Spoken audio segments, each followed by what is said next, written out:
Hey everyone, in today's video, I'm going to be going over the top 5 builds to use in Elden Ring. Now before I get into it, I have to mention two things. Just because I put a certain build at number 5 or 4 on the list doesn't mean that it's bad. In fact, every build on here is more than capable enough of handling New Game Plus. It's just the ones that are higher up are more effective and practical is all. Again, nothing bad here, only better options. And I'd also like to thank the sponsors of today's video, damnmods.com. They'll get tons of runes for you, just allowing you to max out your character extremely quickly without having to put in vigorous amounts of hours getting them yourself, because we all know how tedious that can be. They work on all platforms, PlayStation, Xbox, and PC. They're also trusted by thousands of users on Trustpilot with a 5-star rating and over 6 years of experience. Links will be in the description down below. You can also use the code DIVINE for up to $100 off on your purchases.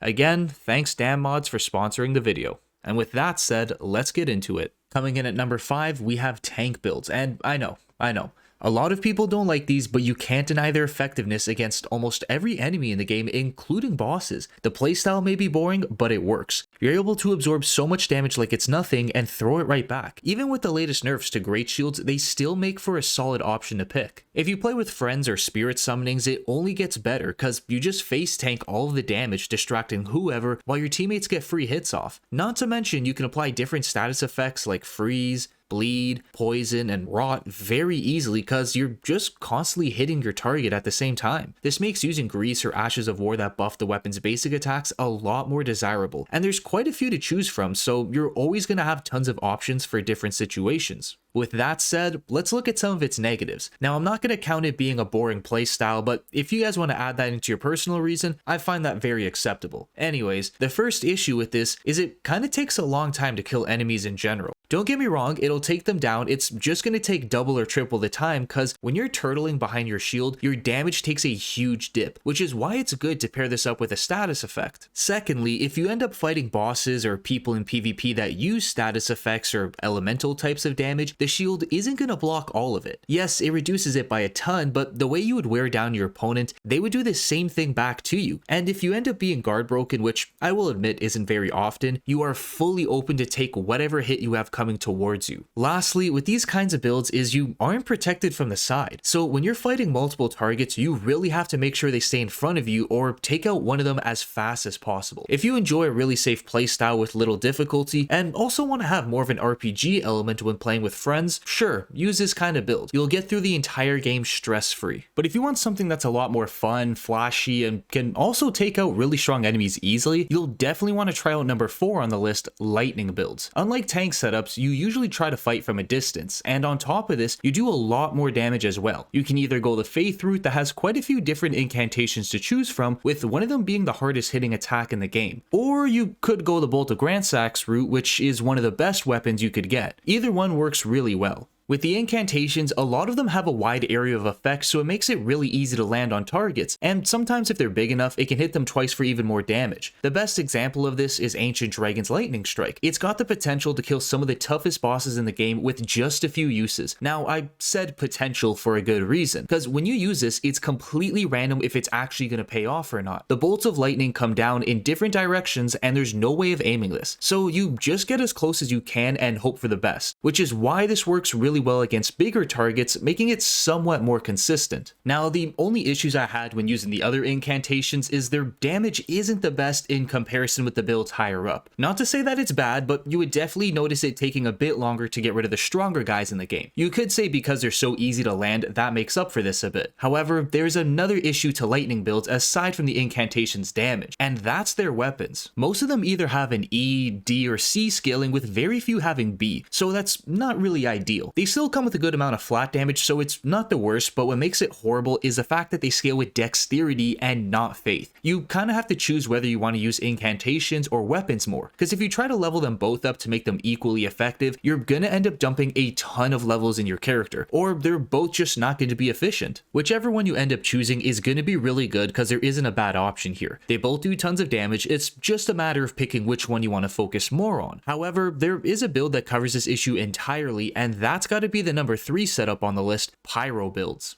They do even more damage, with most of their attacks having a good sized blast radius, and the best part about it is the weapons you would use for these setups also scale with faith, so you can use both the incantations and weapons instead of having to pick either one. Oh, and just like before, they also have the Blasphemous Blade to go with them, another extremely good weapon. So the incantations are all amazing, with Giant's Flame Take Thee being the best one in the game. It does do less damage than Ancient Dragon's Lightning Strike, but it's a lot more consistent, takes less time to use, and you don't have to be up close to your target as well. Even the other incantations like Flame Fall Upon Them, Flame of the Fell God, Black Flame, and if you want to count Frenzied Burst, which is more of a madness build, but it also deals fire damage, that's also really effective. When you fight the most difficult boss, Malena, with a pyro setup, it ends up feeling like a tutorial enemy. You toss her around, obliterating her health bar. If you take away the incantations and are just left with the weapons, you can still get through tough fights easily. Not a lot have good scaling in Faith, but still better in comparison to Lightning builds. And on top of this, the Blasphemous Blade, which is usually a staple for pyro builds, has a crazy passive on it that restores health on kills and whenever you land the Ash of War. There's not really any downsides to these setups except for maybe not having the best Ashes of War for regular weapons, and when you come across a fire resistant boss, you're kinda screwed. But let's be real, you almost always come across one enemy in the game that's gonna be resistant to your setup. Now the reason I didn't put this as number 2, which I wish I did because I honestly really enjoy pyros, is mainly because of that reason. Coming up against fire resistant enemies, there's not much you can do against them, and the number 2 build on the list doesn't ever face that problem, with those being a hybrid of strength and bleed builds. Surprisingly, they're not very common, and I have no idea why. When you place the bleed affinity on some of the heavier weapons in the game, like colossal swords or colossal weapons, they automatically come with a flat amount of 120 bleed buildup. Power stancing these weapons, you don't even have to put any points into Arcane to proc a blood loss quickly. And additionally, half of them have a B scaling in strength, so you get both that physical damage and bleed buildups. And guess what? It doesn't end there either. Because they're really heavy weapons, they also do a ton of stance damage, bringing the toughest enemies down to their knees for free hits. You'd think the downside to these setups would be coming up against bleed resistant enemies, but no, it's not. Because when those guys show up, you just switch the bleed affinity to heavy so that it has a better scaling with strength. You basically trade the passive bleed buildup for extra physical damage, because strength is a primary stat you would level up and Arcane is more of a nice bonus. The only bad thing about this is having to be up close to whoever you're fighting, and that's it. Not really much of a bad thing when you're throwing out tons of damage with just a few hits. The only reason it didn't make it to the number 1 spot, which is saved for mage builds, is because they pump out even more damage while at a distance, and they have so many good weapons to go with them, like the Dark Moon Greatsword, Moon Veil, Death's Poker, and the Sword of Night and Flame. These weapons alone can solo pretty much every enemy in the game, and these aren't even the most powerful thing about mage builds, it's the spells. You got some that can instantly kill bosses like Comet Azure, draining all of their health bar in one move, others that enemies won't dodge and do lots of damage like Night Comet, and then you have one that'll increase the damage of all magic related attacks by 35%. Lastly, if the damage wasn't enough, you can also place the free status effect with some of the spells and weapons. There's so many powerful options with mages, it's kinda hard to mess it up. And if you combine this with summonings or teammates, I don't think you'll actually enjoy the game because of how easy it will become. Well, if you guys enjoyed the video, be sure to check out some of my other ones, and as usual, thanks for watching everyone.